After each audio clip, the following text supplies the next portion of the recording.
ഈ നായർ ഈഴവ സമുദായ നേതാക്കന്മാർ മാത്രമേ ഒറ്റത്തട്ടിൽ വരികയുള്ളൂ എന്നൊരു സംശയമുണ്ട്. അണികളെല്ലാം അവരുടെ ഇഷ്ടത്തിനനുസരിച്ച് പോകും. കാരണം നമുക്കറിയാം ഈഴവ വോട്ടുകളൊക്കെ ഏത് തരത്തിൽ മാറി എന്നുള്ളത് ലോക്സഭാ തെരഞ്ഞെടുപ്പിൽ നമ്മൾ കണ്ടതാണ്. ശബരിമല വിഷയമൊക്കെ ഈ പലരെയും, ഈ നായർ വിഭാഗത്തിലുള്ളവരെയും ഈഴവരെയും ഒക്കെ ബാധിച്ചിട്ടുള്ള കാര്യമാണ്. അവരെ ഏറെ വേദനിപ്പിക്കുകയും ചെയ്യുന്നുണ്ട്. ആ സാഹചര്യത്തിൽ ഇവരിപ്പോൾ ഇവിടെ ഒന്നിക്കുന്നു, കോൺഗ്രസിനെതിരെ രംഗത്ത് വരുന്നു. വി.ഡി. സതീശനെ തകർക്കാനുള്ള നീക്കം, പറവൂരിൽ എങ്ങനെയും തോൽപ്പിക്കുക എന്നുള്ള CPM-നൊരു അജണ്ടയുണ്ട്. ആ സീറ്റ് CPI-യുടേതാണ്. അത് ഏറ്റെടുക്കാൻ തന്നെ തയ്യാറെടുക്കുകയും ചെയ്യുന്നുണ്ട്. ഇത് എത്ര വരെ മുമ്പോട്ട് പോകും? അല്ല, എൻ്റെ ഒരു കാഴ്ചപ്പാടില്ലേ, ഇത് രണ്ടും വ്യക്തികളല്ല. ഇപ്പോൾ വെള്ളാപ്പള്ളി നടേശനും സുകുമാരനാരും പറഞ്ഞ് പുറത്തു വന്ന വിവരങ്ങൾ അണികൾ കൂടി അനുസരിക്കുന്ന തീരുമാനമായിരിക്കും പറഞ്ഞത്. കാരണം നമുക്ക് ഉദാഹരണത്തിന് പറയാനല്ല, ശബരിമല വിഷയം പണ്ട് വന്നപ്പോൾ അത് അന്ന് BJP അല്ലെങ്കിൽ വിശ്വന്ത് വർഷത്തൊന്നും അല്ല ആദ്യം പ്രതികരിച്ചത്. NSS ആണ്. അണിയുണ്ടായിരുന്നോ? ഗണപതി മുത്തെന്നുള്ള വിഷയം വന്ന സമയത്ത് തെരുവിൽ മുഴുവൻ ഇറങ്ങി വലിയ തിരുവനന്തപുരത്ത് ഉൾപ്പെടെ പ്രകടനം നടത്തിയത് ഓർമ്മയുണ്ടല്ലോ.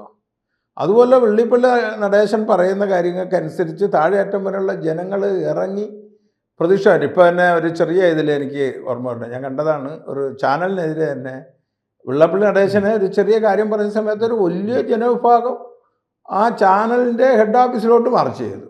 അപ്പം വ്യക്തിയായിട്ട് കണ്ടത് അഭിപ്രായം പറയാൻ ഒക്കില്ല. ഇത് രണ്ട് സമൂഹം, അത് NSS എന്ന് പറഞ്ഞൊരു പ്രബല വിഭാഗം എന്ന് പറഞ്ഞ് എല്ലാവരും ഓരോ കൂട്ടത്താണോ എന്ന് പറഞ്ഞാൽ അല്ല. SNDP എന്ന് പറഞ്ഞ ഒരു വലിയ പ്രബല വിഭാഗം എല്ലാവരും ആണോ എന്ന് ചോദിച്ചാൽ അല്ല.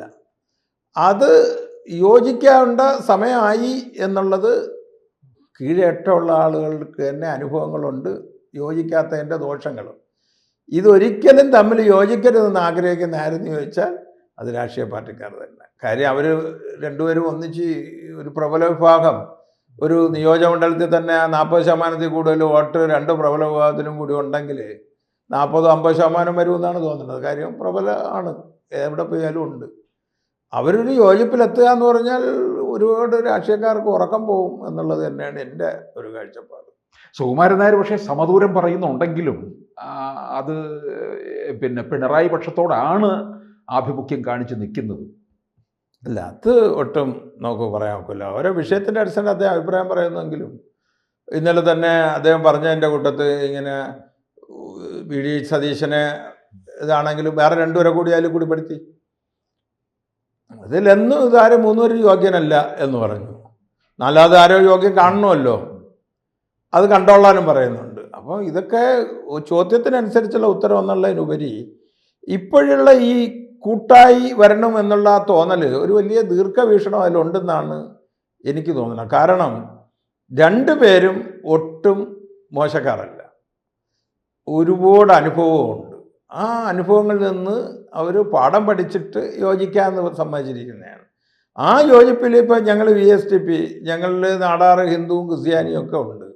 ഞങ്ങൾക്കും അതിൽ പങ്കാളിയാവണമെന്ന് താല്പര്യമുണ്ട്. കാരണം ഇപ്പോൾ നമ്പൂര് മുതൽ അങ്ങ് നസ്രാണി വരെ എന്ന് പറഞ്ഞ് എത്തി നിൽക്കുന്നു. അപ്പോൾ സ്വാഭാവികമായിട്ട് എല്ലാവരും കൂടി അത് വരണം.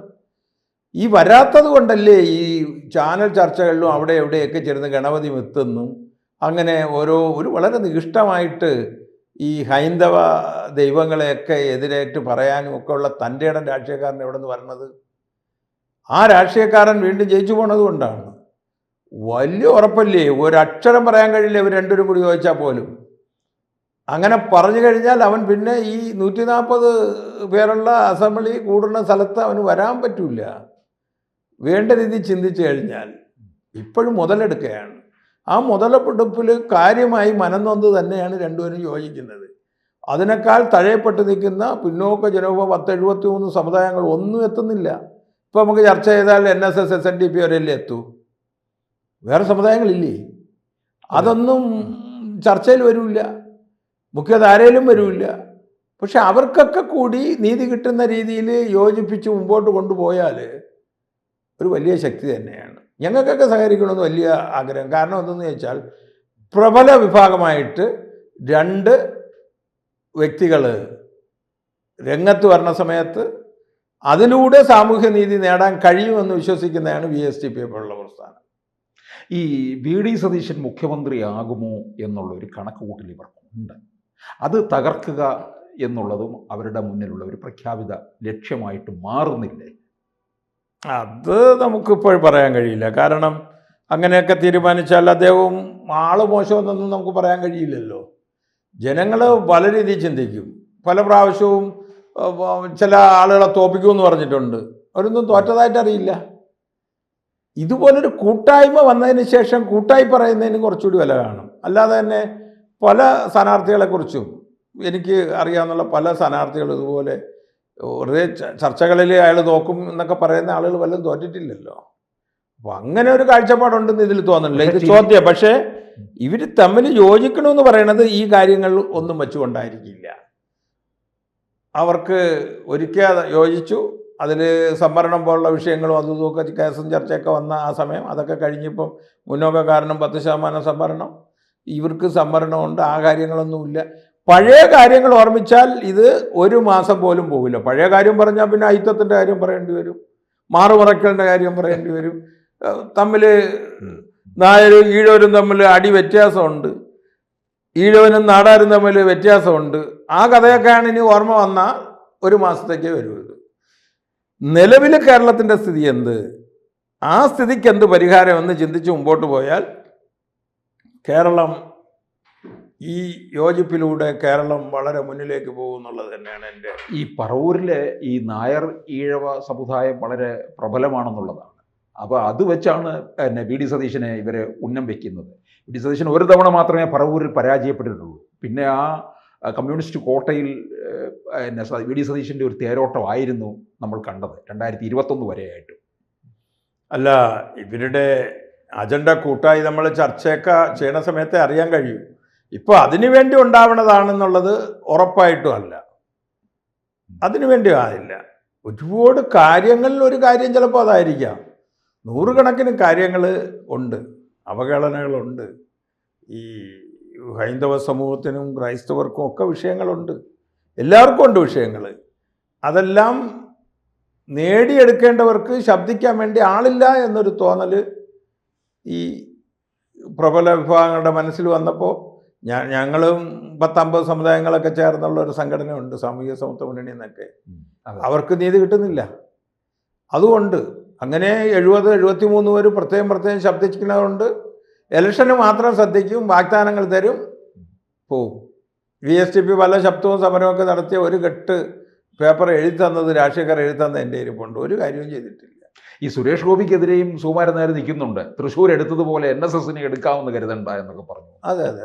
അല്ല, അത് പരസ്യമായിട്ട് പറഞ്ഞു. ഒരു പ്രാവശ്യം അവിടെ ഓരോ പ്രതിനിധി സഭയൊക്കെ നടക്കുന്ന സമയത്ത് അതെ ഇതിന് ചില വിഷയങ്ങൾ അതുകൊണ്ട് അദ്ദേഹം അങ്ങനെ നോക്കി പറയണേ അല്ല.